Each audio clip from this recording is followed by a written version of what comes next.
So, ito po yung mga color roof. Ito po yung mga yero na may kulay at ang mga available po na kulay ay green, red, blue, meron pong white, may gray, at meron din pong black, may brown.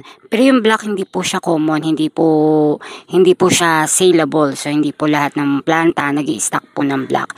So itong mga color roof po, ang available po na thickness nito, pinakamanipis is 0.35. Ang susunod naman is 0.4 mm, 0.5 mm, at ang pinakamakapal na thickness is 0.6. So ito po mga color roof ay meron po siyang mga profile. So every planta or warehouse na mga nagpapabricate po ng mga color roof ay iba-iba po sila ng designs. So meron mga pangalan po yung mga designs ng mga color roof nila.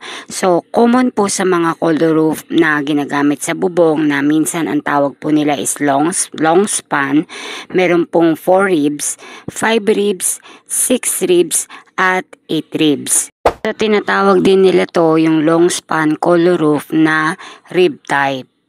So, yung mga 4 ribs at 5 ribs, ginagamit po siya sa bubong. Ang pwede nyo pong gamitin para sa metal cladding ay yung 6 ribs at yung 8 ribs. So, ganito po yung kanyang mga itsura. So, every planta, every warehouse na mga yero, hindi po sila pare-pareho ng design. Kaya kapag mag-order kayo, kung halimbawa hindi po eksakto ang in-order nyo at kinulang kayo, so dapat po kung saan planta po kayo nag-order, ay dun din po kayo mag-order kapag kinapos kayo ng materials dahil hindi po lahat ng planta ay pare-pareho po sila ng profile. Iba-iba po sila ng design at iba-iba din po sila ng shading ng kulay ng kanilang mga yero. Kahit parehas po na red dyan, meron pong mas lighter at meron pong mas darker. So ito mga color roof ay custom made at made to order, special cut, any length pwede. So ibang planta ang benta po nila is per meter, so ibang planta naman ang benta nila is per linear meter and per feet. So iba po sila ng pricing. So kaya ang mga prices po nito ay depende po sa thickness na mapipili nyo at depende rin po sa length po ng inyong kailangan.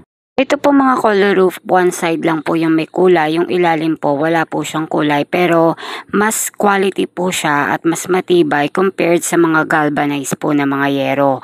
At ang kanyang effective width ay depende po sa planta.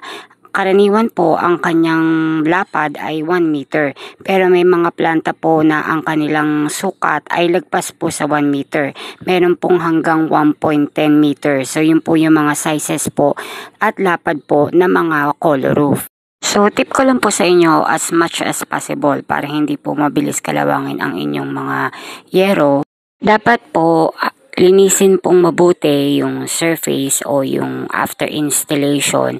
Siguraduhin pong wala pong maiiwan mga rivets or tech screw kasi yung po yung nagkukost po ng kalawang kapag dumikit po siya sa mga yero. At kapag nag-fade naman po yung mga yero nyo dahil hindi na nga yan maiiwasan dahil sa sikat po ng araw natin, ibang klase na po siya ngayon. So meron pong mga warehouse na nagbebenta po ng spray paint na katulad at kakulay po ng coil na ginagamit nila sa kanilang mga yero. Pero if ever naman, just in case mag-fade, pwede naman kayong gumamit po ng mga roof guard or roof shields or mga rubberized paint. Interested kayo sa mga color roof or metal cladding, you can DM me sa aking FB Santos and Dali. So I hope it helps. Thank you and God bless.